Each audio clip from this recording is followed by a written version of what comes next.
Hello and welcome to Froch on Fighting with me, Carl Froch, aka The Cobra. I'm still in Las Vegas, still giving it large, walking around the casinos. I've not spent too much money. I'm actually at an event called The Underdog, which speaks for itself. It's a couple of underdog fighters building their careers. I'm about to go in there and have a look at what the fighting's saying, and there's some big names kicking around. I've seen a few big names. I'm going to see who I can grab and talk about this big event on Saturday night between Canelo and Crawford. So let's go. Right, I managed to catch up with Hamzah Sheeraz. And well, first of all, are you looking forward to the big fight? Yeah, bro, I am. This is an undercard show. It's a little bit loud here. I think it's going to calm down a bit, but that's part of Riyadh season. They put on these undercard shows. There's some really good quality boxing on, which is a day before the main event, well, 2 days before the main event. Yeah. Have you been across this? When did you get here? I got it about 4 hours ago. Oh, 4 hours ago. So you really Land, come straight here. Oh, you'll be knackered tomorrow then. Yeah, I know. I'll be finished. But it's a good opportunity for the up and coming fighters, isn't it? Absolutely. So, 2 fights ago, draw against Carlos Adames. Great fight. Didn't go your way. Yeah.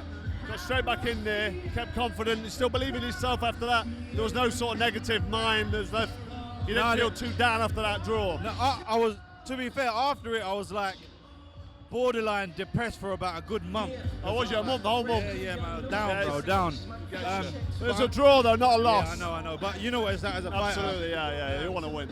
So I made the necessary changes, went up a weight, got the opportunity to go into a bit of hard fight straight away, and I thought, why not? And I've done it. You look like a light heavyweight. You're now up at super middleweight. I don't know why you made middleweight, to be honest. Yeah. It was hard, bro. But on from that, next fight straight in with Edgar Banga. Edgar Berlanga, great win. What a fucking KO that was. That was one hell of a fight. Yeah, I know. The thing about that fight is everyone told me I shouldn't take it. You're going up, you might not have the power, etc., etc.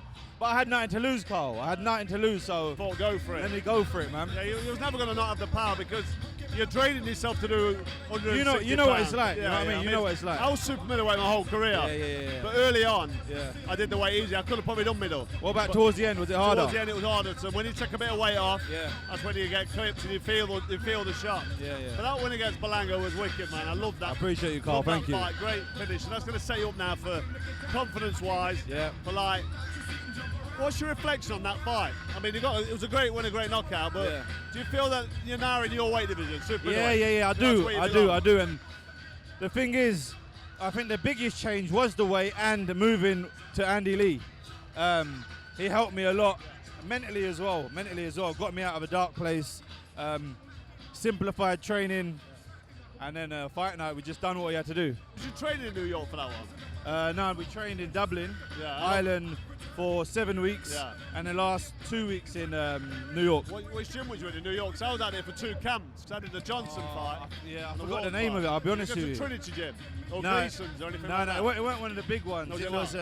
Sometimes better being low-key, though, isn't it? An ex-fighter called Joey Gamacho. Oh, right, okay, I know. He looked after us. So through him, massive props to him, he looked after us, They called you the King of New York with that. You got some love out there, didn't you? I did.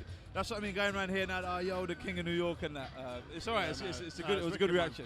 No, it's a great setup for what's potentially could be a great future for you. I mean, you're in a position now where you're going to be tapping on the door for that world title. I mean, even Canelo's been mentioned, but let's talk about Crawford Canelo before we move on to you and Canelo. Yeah. Who you got for this? I mean, this is an exciting fight. What's your pick for this one? I think Canelo's going to win rounds 8 to 10 knockout. You think he'll get stoppage, Yeah, I think he's going to get the stoppage. I think. Are you basing that just on size? Or? No. It's a little bit on size, but I think Crawford's ego is not going to let him box. You got to remember, so you think he's going to take him on? Yeah. And I think he'll do what he has to do at the start, realise it's not going to work. Later on, try and match him, and that's it. Game over. See, I think if Crawford's got to do the job, it's got to be boxing, moving, keeping that's the only way it can be done. He can't fight him, can he? No, he can't fight. And you're saying there he gets drawn in because he just might do because he's unbeaten. He fancies himself as a bit of a tough. Well, he's tough, isn't he? He's tough, strong. He does everything well. Yeah. But at this weight, but Canelo was down at welterweight when he started, up at light heavyweight, and obviously been beat. He lost to Mayweather and lost to Dimitri Bivol. Yeah. But Bivol was too much for him. Yeah, back down at super middleweight now. That's probably his comfortable weight. And he just think Crawford's just not big enough. Nah, I don't think he is, man. And the thing is, with someone like Canelo, you got to either throw punches in bunches like Bivol did, or you got to be there where he respects your power, like GGG and these guys. So it sounds a bit mad, but I don't think Crawford's got either or. He's talented, one of the best fighters in our generation, but you've got to remember you're going up.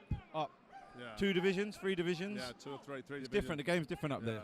And Canelo's not going anywhere, is it? Because he got clips. You mentioned Bivol there, and Bivol smashed him with quite a lot of big, heavy shots. Yeah. And he coped. He took it. Never been down, has Nah, he ate it. And it didn't phase him. So I don't see how Crawford can hurt him. To be fair. Who do you think's under the most pressure here? Because Crawford's unbeaten. Canelo. Do you think Canelo's under pressure? Because listen, it goes bad for Crawford. He can turn around and say, "I dared to be great." Yeah, went up a weight. It goes wrong for Canelo. 3 It's weights. like, what's happening here? I just lost to someone who's 2 weights below me. Yeah, I was thinking that. I did a little build-up video the other day, and I thought to myself, you know what? The pressure's on Canelo, because if he gets beat by Crawford, could actually be the end of him. Yeah. Which might not be good news for you, because is it something that, I mean, you wouldn't want to be jumping straight in there with Canelo, surely, or would you dare to be great? I'll be honest with you, Carl. Dare to be great. Turkey Al Sheikh's just behind us over there. Yeah, has he mentioned to you about that? He wants to fight, doesn't he? Yeah, he does. And in this current climate of boxing, you see, if it was like a couple of years ago, then it'd be a bit too soon. Yeah. Take your time a little bit. Yeah. But now, just go straight in there. Why not? I've got nothing to lose. And I feel like I'll be in a situation. Well, I don't feel like. I know I'll be in a situation where everyone will be writing me off. Yeah. It's too soon, not experienced enough. But you see, in them environments, that's where I thrive. Like that's where that's where I'm made. You know what I mean? You're feeling solid at super middleweight. Yeah. You've had that good win there as well. Yep. But so you'd definitely roll the dice and you'd go. Why for not? It. I've got nothing to listen. Listen, God forbid I go in there, get ironed out. I'll come back again. You don't get ironed out. I won't. But I'm just saying. God forbid. He never gets ironed out. But no, you don't want to get rendered unconscious, do you? And I think I was waiting for that. Your boxing skills, the range. I mean. Yeah. You've never been clipped and hurt, have you? Yeah, no. You've never been over. As you're sparring with the light heavyweights, you'll be sparring light heavyweights. For the last fight, it was the first time I've sparred light heavyweights, even cruiserweights as well. So you get your at the starter camp where I'm heavy. You get your chin checked in that sparring session. You kind of know the thing where is, you are. when you're hitting them and you ain't moving them, you know, like you've got to be on your A game to be in with them. Absolutely, so, it's good experience. So if you don't get Canelo, there's a little word with your dad there. I didn't realise it was your dad I was sat next to, but if you don't get the Canelo fight, which I agree with you, if you do get offered it, really, why not? You'd be right to say, and is he 37, 30, is it the end of his career? Yeah. Imagine beating him. I mean, fucking hell, the face of boxing. I mean, it's some win. Yeah. There'll be a few people saying, listen, he's past his best, whatever. Yeah. Let's see what happens on Saturday night with Crawford. But if it's not Canelo Alvarez, what's your sort of plan? What's your focus? Where the team looking at now? So I'll be honest with you, I have no clue. I have no clue. That's how the super middleweight division is. Yeah, it's open because listen, I'll fight anyone. There's a few good names. I've seen Caleb Plan back there. That'll be a good fight and as well. You got Benavides as well. Yeah, I think he's gone up to 175. He's up at 175 now, but I reckon he can still do super middle if the opportunity's there. So listen, the division is open. It's open, and there's all great fights. Listen, you put the top 10 to fight each other. They're all 50-50 fights. Yeah. There's not a fight where you'd say, he'd win or he'd win. I know what you're saying. Yeah. So anyone, man, anyone. I'm not a fighter who shies away from fights, as you've seen. So if that fight doesn't happen, put me in there. Whoever the public want. In your head, experience-wise, and the fact that you just had a great win. Yeah. In your head, you're right. I'm ready now. I'm ready to be let off the leash and go for it. Yep. That's wicked, man. I respect that. And that's how the mentality should be, though, no? 100%, yeah. But early doors, like in your head, like before I fought Jean Pascal, I was like, I'd had quite a few fights. I'd had a couple of 12-rounders, British title, defended it 3 times, and then you step up a bit, and then you have once you've got them 12 rounds in the bank, you're right. Okay, I'm ready to go. My first one was Pascal, and that was a hell of a fight. Yeah, great fight. And he stepped up to light heavyweight and kind of dominated. And he was a beast as well. Once I got that win, then it was still like, fucking hell, Jermaine Taylor. Am I ready for this? Because that's like another level up. I mean, I know Pascal stepped up, but your fight then was probably your last win that you got. And that set you up now. You come to, how old are you now? 26. 26. So you hadn't turned pro till 25. So I feel like you've got time to cruise into it and still take your time, pick a few fights.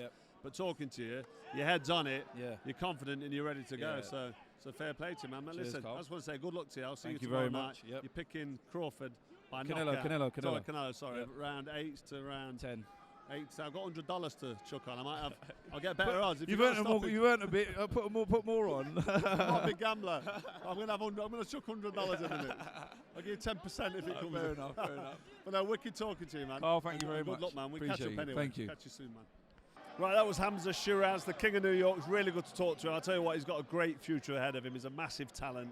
Can't wait to see where that goes. And the Canelo Alvarez fight, I mean, bloody hell, that'll be definitely be a roll of the dice, but what an opportunity that could be for Hamzah Sheeraz. And I've just seen walk by. I've had a little chat with him. Hang on a sec.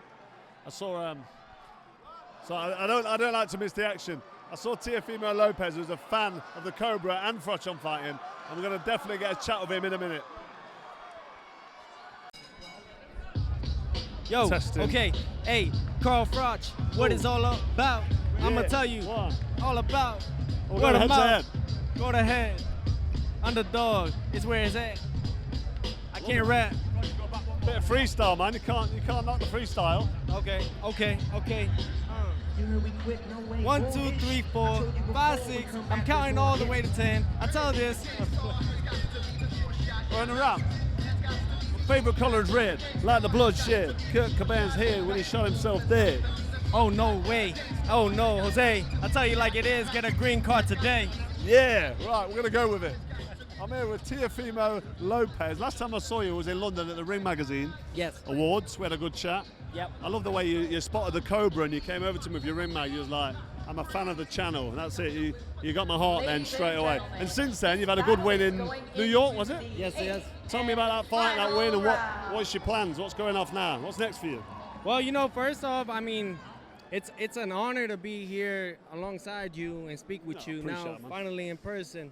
Not only just someone that's paved the way for the sport, but you are it. You know what I'm saying? So I think that not a lot of people, a lot of people talk. I noticed something. Although we're going to get right to me, but I noticed something. You stay in shape just in case a stupid guy comes in and wants to call you out, and I think that's a bad place for them. Do you see any of that lately? Oh, yeah, for sure, but hey, I understand it, but they don't know what they barking at. What do you reckon about me coming back at 48 years old? Do you reckon it'd be like easy work for the Cobra? I believe so. You're a Cobra for a reason now. Come on. And I think on top of that, you think about it, the mentality that you have. Yeah, the mindset, right? The mindset, and then the experience, all of it, all that comes together in conjunction with it. Yeah, but you might see the Cobra for one last dance. No way. I'm not giving it all away yet, but. Oh man. Okay. Well, listen. You're gonna be there. You're gonna be there. Yeah. I would love to. Teofimo's ringside, if it happens. When it happens. Talk to me about New York. Yes. Your last win, talk to me about it. New York, May 2nd, Times Square. It was great. Yeah. Went 12 rounds with an undefeated fighter, Arnold Barbosa Jr., 32-0. Yeah. Did my thing, did great. I felt just refreshed. Yeah, most importantly. The British fans know you from the Josh Taylor fight. Yes. You've got fans over there. I mean, he's a Scottish kid, British kid. And that win, I mean, you've had a great career already. And, and you've still got many years ahead of you if you want them. But what's next for you now after that win? What's your plans? The plans, right now we just got to speak with he, and looks like they have plans for tomorrow to maybe, line up a fight or two in order. So I'm looking forward to it. I've been staying in shape, been in the gym, 151 pounds, 11 pounds over right now, but right in between 47 and 40. So I'm excited for the near future, what's to hold, and the names that they'll be announcing. Any names that are like in the shortlist for you, or is anyone that you actually got your sights set on? To me, I just want to fight, man, and fight the best. No one particular, you're saying, right, I want this route, I want him, I want that title. No, because I got it all. Yeah. We took it over. And we taking it over, and we're going to keep taking it over. Now it's all about stuff like this, staying active. Yeah, well, listen, some good action on here tonight on the undercard, but we're here for the Riyadh season event here in Las Vegas for the big fight. Terence Crawford, Canelo Alvarez. Indeed. Who's your pick? Who's my pick? No matter what, both guys are going in, defending all that they have ever accomplished in the sport of boxing. Two legends indeed. Once in a lifetime type of matchup on Netflix. I got to go with, I think if it goes to decision, I'm going to go with Crawford. Crawford, yeah. So if it goes the distance, Crawford, you can see that. You can make that argument with his speed, his work rate, his defensive abilities. Yeah. His agility, everything that I think he also needs it. I think Canelo's a big lump. He's been up at light heavyweight. I know he's had a loss. Have a little dance off now if you want. So, realistically, let's say you got some spare cash to put on the winner. Who are you sticking it on? Who are you putting the money on? Oh, I only bet on myself. Yeah, only on yourself. Only on myself. If you had to pick a winner, then you're going to say Terence Crawford points. Yeah, Terence Crawford. Crawford points. Yeah, so that's a good enough shout. A lot of people are saying that the size of Canelo is going to be the big deciding factor. Unless Terence Crawford, T-Bud goes to the body early. Yeah. Then they might be a late stoppage. Right, okay. So you think potentially late stoppage or Canelo stopping Crawford? Yeah, depending though, if he starts early on the body. Yeah, fair enough. I mean, it's one of them fights where it's hard to separate and hard to actually pick a guaranteed winner because with Crawford being so good, so skillful, and that Errol Spence win, that everyone thought it was going to be a close fight, he just dominated. It's hard to write him off and hard to pick against him, but just up at super middleweight, my old weight division, and I look at Crawford and I think, man, he's saying that. Canelo's not that tall either, but he's just a naturally bigger man. Yeah. He's been up a lot of it, so. Let me take your intake on it. Seeing two guys at your weight class, you once were in, I feel like you still are, but nevertheless, how do you see that? Does it really make a big difference? I don't think it makes too much of a big difference going up 2 weight classes. However, some people will contest it. Yeah, I've done a lot of sparring with welterweights and like middleweights and even middleweights, and I always feel like when it comes on top, I can always use that size and just push him back and bully him a little bit. And it's a weight-governed sport for a reason. So Crawford's different because he's so talented. But for me, I always think the size really matters. So as much as I love Bud, Crawford is a bad boy, he's wicked. And Canelo as well, I'm a massive fan. I just think the size is going to be the deciding factor. I'm going to give my preview before this, so I don't want to give the game away. But the weigh-ins tomorrow, I want to see him at the weigh-in, see what goes off, see what they look like size-wise on the scales, and then I'm going to make my decision. But at the minute, I could subscribe to a points win for Crawford or a stoppage win for Canelo. Yeah. But moving on from that, I like that. Shakur Stevenson's been chucked in the mix for you. Yes. Is that potential? And how do you feel about that fight? Yeah, absolutely. That is a potential fight. Yeah. In the near future, I would say early 2026. Yeah. A lot of people think that I'm just talk. I don't only just talk the talk, I walk the walk, you know? What do you do with Shakur? Because fast hands, he likes to keep behind the jab, doesn't he? Keeps it long, keeps his distance. Fast, you don't have to get involved. Would you try and stick it on him?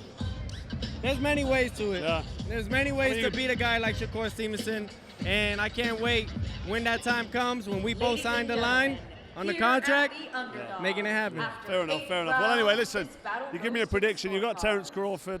I can't argue with that. Enjoy the shows. The weigh-in tomorrow. We'll have a look at them at the weigh-in. The fight night Saturday night. Always good to see you. And I'm glad to know you're a big fan of the Froch on Fighting show as well. I love that. I appreciate it, man.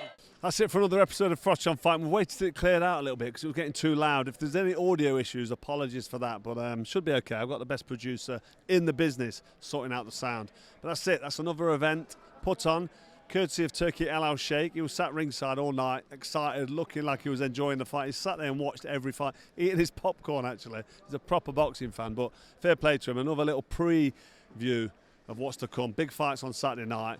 But that's a wrap. Got some good names. Spoke to Hamzah Sheeraz, spoke to Teofimo Lopez, the former undisputed champ.